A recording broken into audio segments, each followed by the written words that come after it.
A strong hold over current affairs is your way to succeed in the UPSC Civil Services examination. Brace yourself and get detailed coverage of relevant news both nationally and internationally. With the monthly current affairs revision program starting from 26th October at 5 p.m. Enroll today and elevate your current affairs knowledge with comprehensive coverage of current affairs compiled through relevant sources such as the Hindu Indian Express, Economic Times, PIB Yojana, and others. Expert support and personalized mentoring. Comprehensive assessment through MCQs and mains-oriented questions.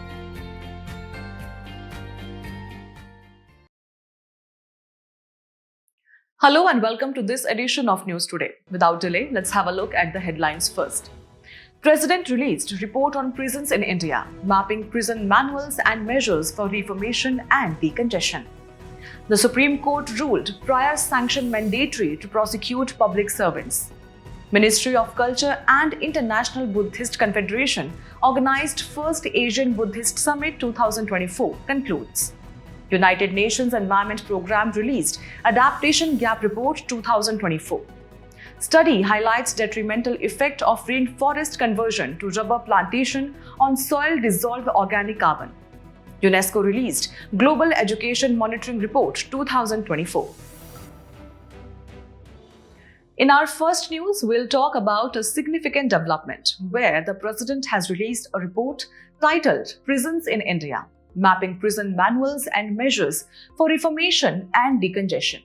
This report, prepared by the Centre for Research and Planning, the research wing of the Supreme Court of India, explores the complexities of India's prison system and emphasizes technology-driven solutions to aid reformation.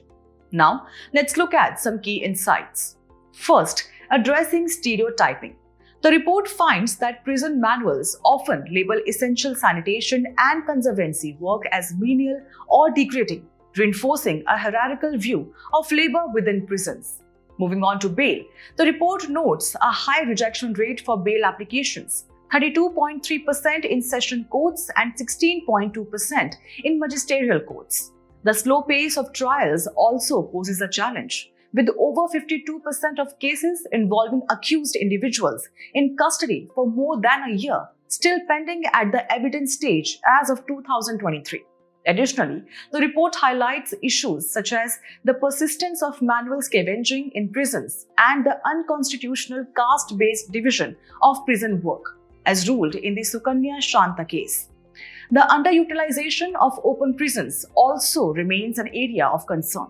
Now, turning to the use of technology in prison reforms, the report notes several advancements. For instance, the e-prison system developed by the National Informatics Center integrates all activities related to prison and prisoner management. The Model Prison and Correctional Services Act 2023 introduces electronic monitoring as a condition for granting prison leave.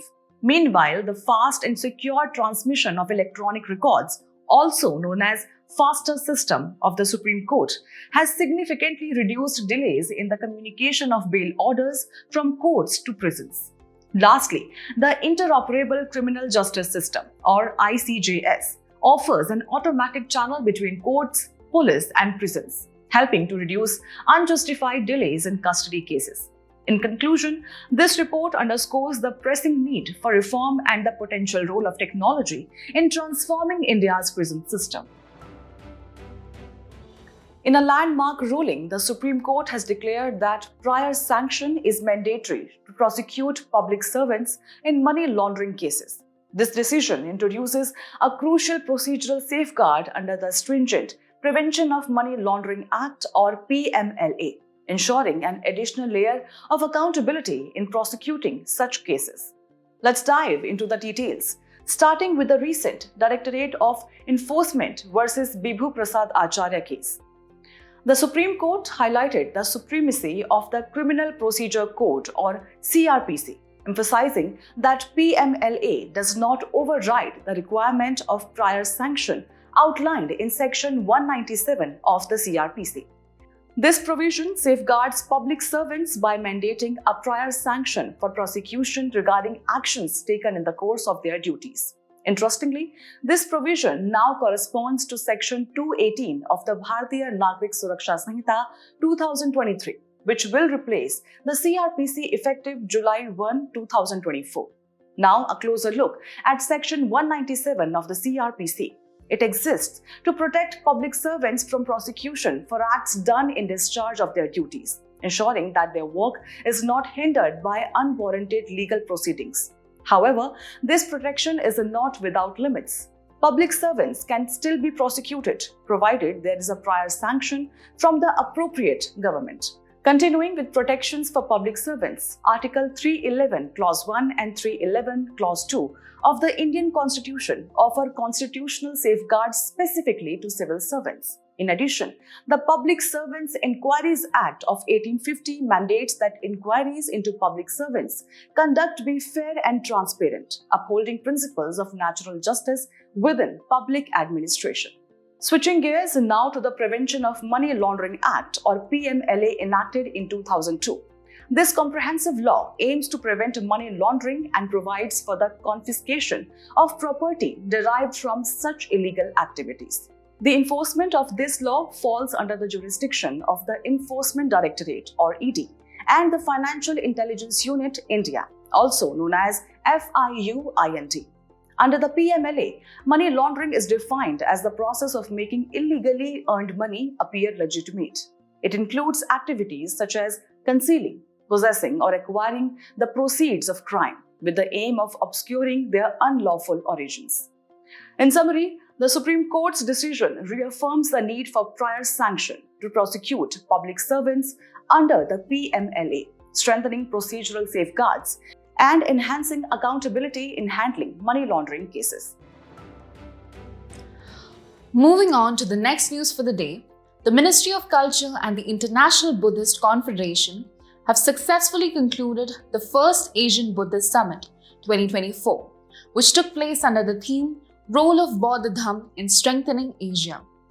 The summit saw over 160 international participants from 32 countries, all coming together to explore the spiritual and ethical principles of Buddhism.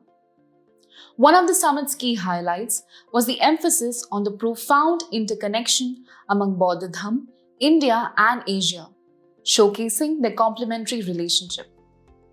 This bond was further solidified with the adoption of the Delhi Declaration, a significant document outlining various goals for strengthening Buddhist ties across Asia.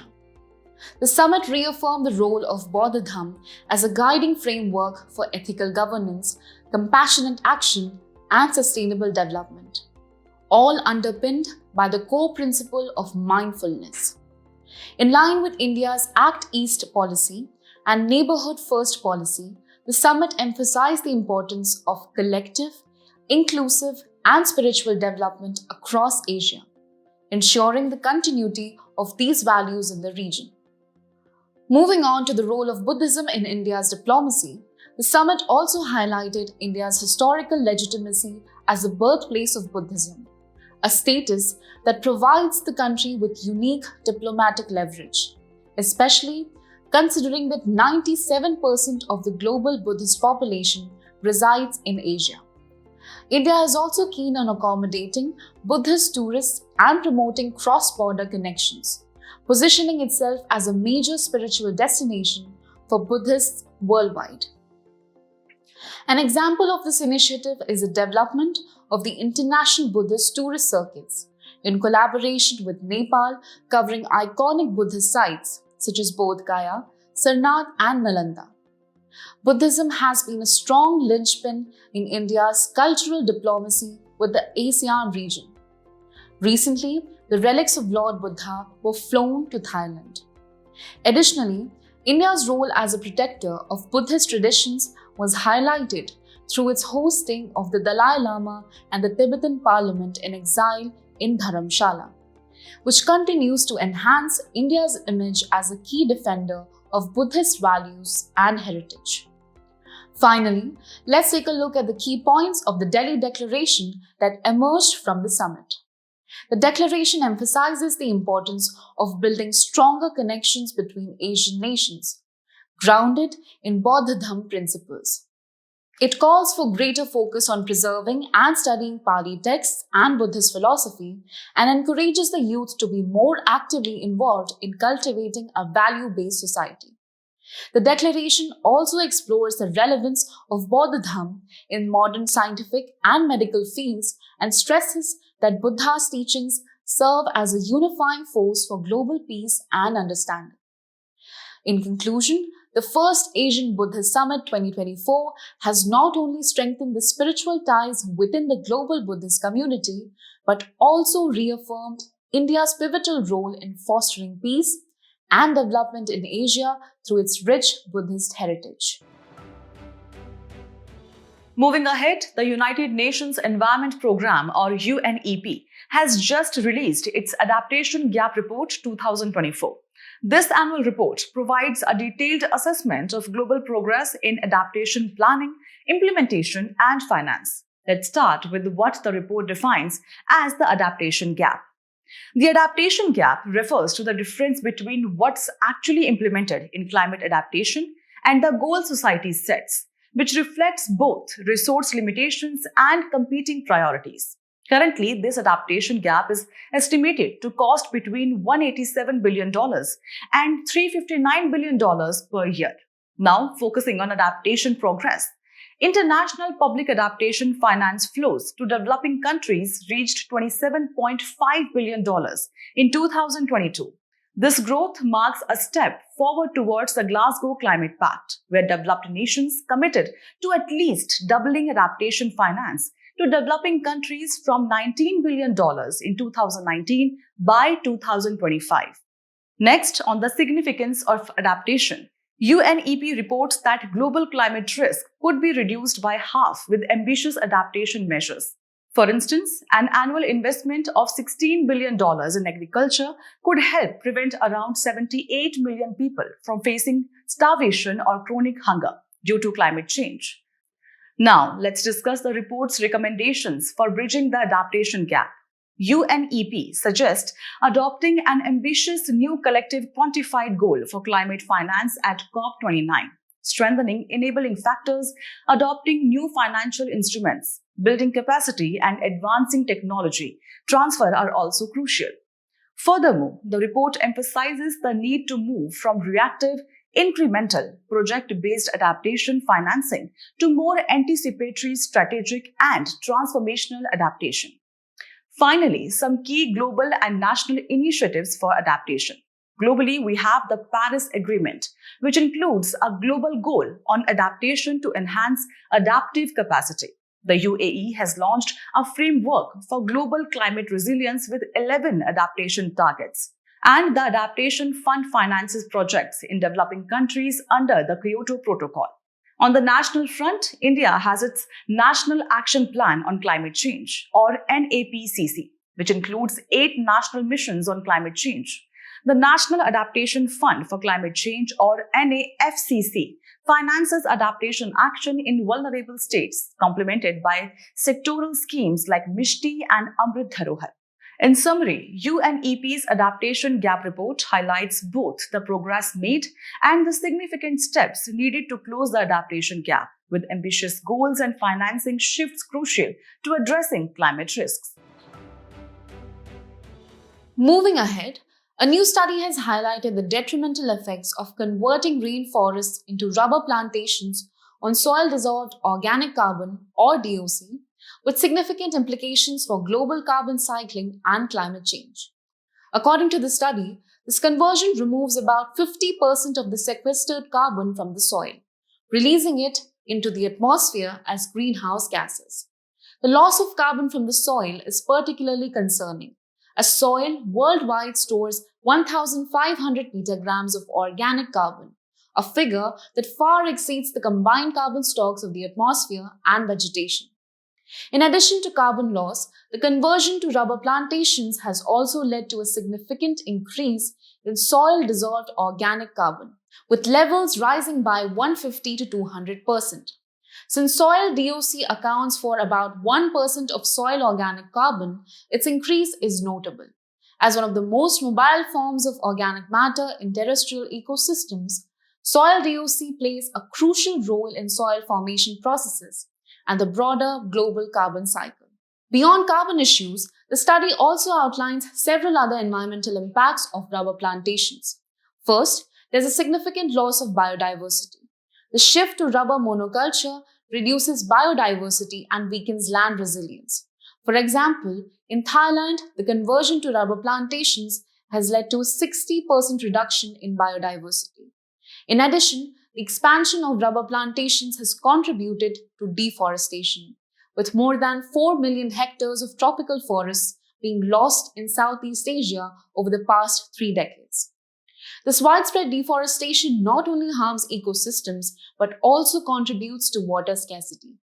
Rubber plantations require significant amounts of water, increasing evapotranspiration, which in turn reduces surface water runoff and overall water yield. Furthermore, the processing of rubber has raised concerns about pollution, with water and soil pollution caused by the waste products of rubber processing. Shifting focus to natural rubber, the study also provides insight into its origin and cultivation.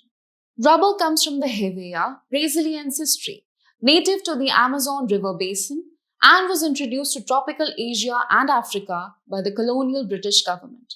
This tree thrives in a wide range of agroclimates and soil conditions, particularly in areas with an annual rainfall of around 200 centimeters.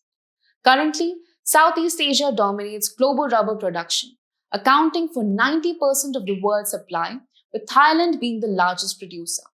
India ranks as the third largest producer of natural rubber, with the state of Kerala being the largest contributor in the country. In conclusion, while rubber plantations provide economic benefits, the study underscores the significant environmental costs, from carbon release to biodiversity loss, deforestation, and water scarcity. In a significant development, UNESCO has released its Global Education Monitoring Report 2024 at the Global Education Meeting, which was organized by the United Nations Educational, Scientific and Cultural Organization, or UNESCO, and hosted in Fortaleza by the government of Brazil, the current G20 president. The report highlights several key observations about the state of global education. One of the central themes is the role of leaders as agents of change. UNESCO defines leadership in education as a process of social influence aimed at maximizing joint efforts towards a common goal. Education leaders, the report suggests, must take responsibility for defining their purpose and planning how they will influence change. Additionally, they must balance targeted learning outcomes with the broader goals of equity, quality, and inclusive education. However, the report also addresses significant challenges. One of the major concerns is the lack of funding in education. It states that 4 in 10 countries are currently spending less than 4% of their GDP on education. Furthermore, the report highlights the alarming number of 251 million children and youth globally who are still out of school.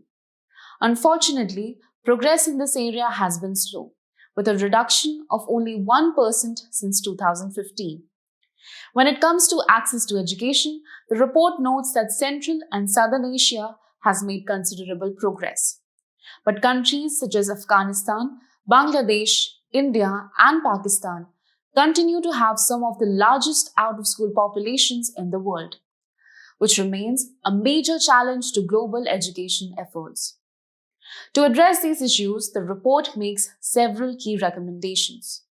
First, it stresses the importance of leadership development. Specifically, principals should be given more freedom to manage their schools effectively. The report also calls for developing education officials' capacity to serve as system leaders, empowering them to lead at both the local and national levels. Another key recommendation is the integration of climate change education into earlier grades and across more subjects, not just limited to science. In response to these challenges and recommendations, India has already begun taking steps to develop strong school leadership. The National Education Policy 2020 calls for school principals to engage in workshops that enhance their leadership and management competencies. Additionally, the National Initiative for School Heads and Teachers Holistic Advancement or NISHTHA program is providing teachers and school heads with training on areas such as learning outcomes, school-based assessments, and learner-centered pedagogy to improve the quality of education across the country. In conclusion, while challenges remain, the Global Education Monitoring Report 2024 provides valuable insights and a clear framework for improving education systems worldwide. In today's Place in News, we turn our attention to Zambia with its capital, Lusaka. In recent news, India and Zambia held the 6th session of the Joint Permanent Commission, marking a significant milestone, the 60th anniversary of diplomatic relations between the two countries. Now, let's take a closer look at the political features of Zambia. It's a landlocked country located in southern Africa, bordered by Angola to the west, Namibia, Botswana, and Zimbabwe to the south, and Mozambique, Malawi, and Tanzania to the east. To the north, it shares a border with the Democratic Republic of the Congo. Geographically, Zambia is blessed with some of the most stunning natural features. The Zambezi River, which forms part of its border with Namibia, Botswana, and Zimbabwe, is one of the country's major rivers. The Zambezi flows into the Indian Ocean. And lastly, another major river is the Kafue River. Zambia is also home to Lake Tanganyika, which it shares with Burundi, DR Congo, and Tanzania. Additionally, Zambia is famous for the Victoria Falls located on the Zambezi River. As we conclude today's main news, let's have a look at some quick updates. Scientists have discovered a novel strain of cyanobacteria Choncus that can be a prime candidate for biologically based carbon sequestration projects and bioproduction of valuable commodities. Cyanobacteria, also known as blue-green bacteria, blue-green algae, are photosynthetic microscopic organisms and can be found in almost every terrestrial and aquatic habitat. Deforestation in Brazil's Amazon rainforests dropped by nearly 31% compared to previous year. Deforestation in Brazil's vast savanna, known as the Cerrado, decreased by 25.7%, the first decline in 5 years. Amazon rainforest, located in South America, occupying much of Brazil and Peru, and also parts of Guyana, Colombia, Ecuador, Bolivia, Suriname, French Guiana, and Venezuela. Recently, scientists have successfully engineered animal cells capable of photosynthesis. This can help create cells that can consume less oxygen and emit less carbon dioxide, essentially turning them into mini oxygen producers. Photosynthesis is a process that uses sunlight, water, and carbon dioxide to produce oxygen and energy in form of sugars. The Office of Principal Scientific Advisor states that India's nutraceutical industry is poised for growth. Nutraceuticals are products with biological functions that are derived only from foods. For example, omega-3 fatty acids, probiotics. Currently, 90% of the total global nutraceutical market is captured by the USA, Japan, and Europe. One Rank One Pension (OROP) scheme completes 10 years. OROP is based on the idea that military personnel retiring with the same rank and length of service should receive the same pension, no matter when they retire. Its key features include pension to be refixed every 5 years, pension of all past pensioners is refixed based on the pensions of the personnel who retired in 2013, etc.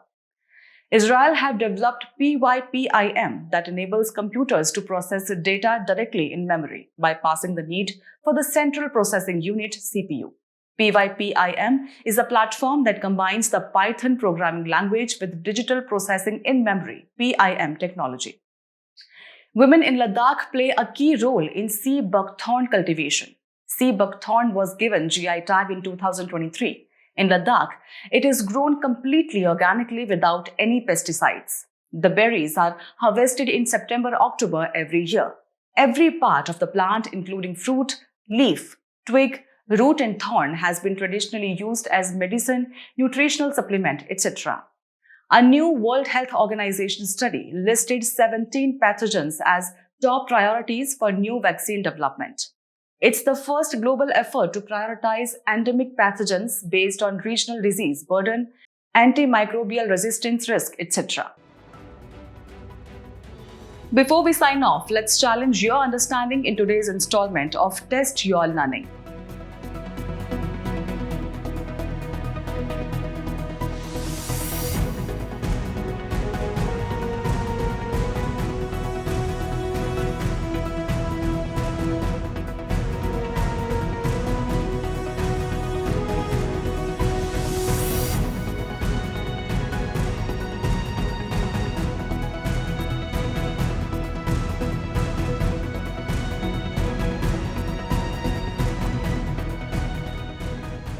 Thank you for joining us. We hope you found this episode of News Today engaging. For solutions to the quiz and to access the PDF version of News Today, please visit the provided links in the description below.